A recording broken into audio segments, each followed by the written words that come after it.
Alison Mahoney, welcome to the Music Hall. Thank welcome you to so Dallas. much. Thank you. I love being here. Have you been to Texas before? I've been to San Antonio once, Oh, but never Dallas. I'm really excited to be here. well, it's a great time of the year. The bluebonnets are in bloom, and they match your dress. Oh, well, good. I'll have to go tiptoeing through them. Well, and go have your photograph made. Yes, Send exactly. it out for the holidays. Yeah. And things like that. So it's so much fun to get to meet you and talk about Evita. Yes. What's it like doing that show? Well, it's incredible. I saw it on Broadway. I went to opening night. One of my closest friends was in it. And to look at it and be able to see it, and the dance and the acting and it was so incredible. I'd never seen it on stage before. Mm-hmm. And I knew in that moment that I wanted to be involved with the production. And so it feels incredible to now, about a year later, be entrenched in the show. That I feel like the director and the music director, the choreographer, were so careful speaking to us about the piece and really inspiring us to be honest about it and create our own characters and really want to give 110%. And it's an incredible honor to be able to do a show like this, 8 shows a week, that's so well known, so well revered, that has such a great score, to be able to dance the show, to be able to sing the score. It's just incredible. Do you find that your audience comes with preconceived notions? You know, I'm not really sure. I think early on, maybe so, but I think as we've gone through city to city, people have taken us on as our own production and have embraced us. And I have to say that this is my first tour, and it's incredible how much the audiences have given us confidence and energy, and they're following along, and they're laughing, and they're clapping, and it's amazing. I mean, when you have people like Josh Young and Caroline Bowman at the helm, it's impossible not to feel invigorated as an audience member. What do you do in the production? I play mother of child. So in the second act, I go to Ava and I ask her for help. And in that moment, she sort of becomes a deity. She becomes a saint. People see her in a different light. She's handing out money to people that could possibly change their lives forever. And so I come up with a baby. I have no money. My husband and I are just squeaking by. And by going to her and asking her for help or asking her for her blessing, I feel that I can get the strength to continue on. And it's an incredible moment to be able to share the stage with her, and I have such a great bond with the man who plays my husband, Patrick Oliver Jones, that we just love doing it every day. Do you get to do any of the tangos? I do. I get to do the tango in Perón's Latest Flame, which is so fun because I have this fabulous red wig, and I just am constantly whipping it around. And I get to do Buenos Aires, which is so fun. It is so fun. You get to kick your legs. It's explosive. Everyone's so excited to watch it. It's the first moment that Ava walks into Buenos Aires and really sees it, and it's how she fantasized it to always be, and it's just that number every night is a blast. When you all were rehearsing the tango, did anybody get any bruises on their legs? Oh, of course. We all did. I mean, there was definitely, like, the first 3 days of rehearsal, I would be like, oh my God, my leg, I can't bend my leg, my knees, And I'd be like, nope, it's fine, I'll just wrap it and pretend like everything's okay. Because, you know, we're all being pushed to the limit. The dancers are being pushed to the limit. They're kicking and turning and, you know, singing, and the singers are being pushed to their limits, where we're being forced to kick our faces and dance with the best of them. So it's an awesome way of, like, you know, being challenged and also feeling such joy. You know, I'm so used to expressing myself as a singer, and so rarely get to express myself as a dancer. So it's so wonderful to be able to do it all. Were you singing before you went to school? I was actually dancing. I danced for many, many years, and then I transitioned and started taking voice lessons, and immediately started having success. And I actually went to college for opera. I'm a trained opera singer, and I just realized I loved opera. I loved the challenge of the music. It's so beautiful.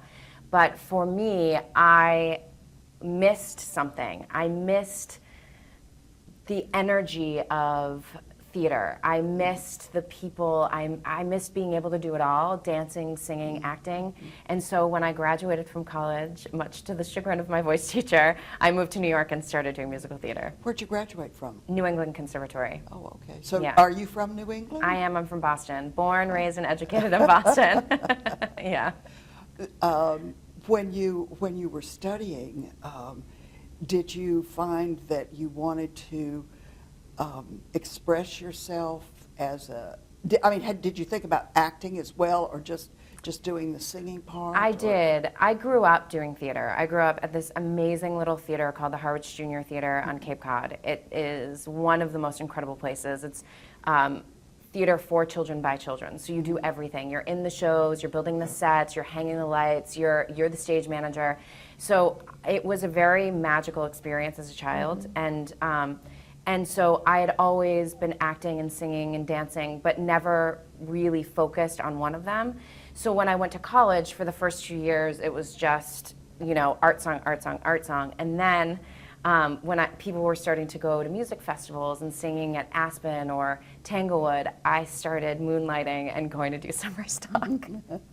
And so I was working at these little summer stock houses like Saxon's River Playhouse and Paper Mill in New Hampshire, and getting paid like $79 a week to do 5-6 shows in a summer. And that's really when I started to say, this is my true love. This is what I really want to be doing with my life. I want to be doing all three things. I don't want to feel like I just have to be concentrating on singing or dancing or acting. I want to do all of it. And that is the beautiful thing about musical theater. It challenges your brain in a very different way, and it's so sublime when you're in the middle of it.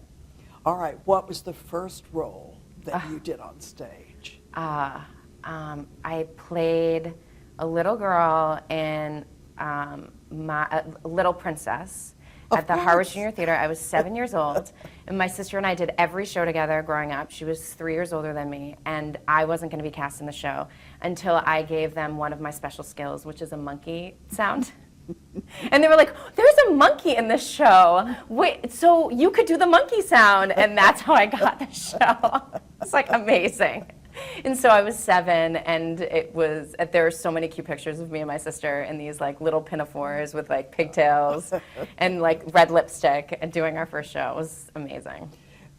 Several years ago, I knew a dentist who loved musical theater.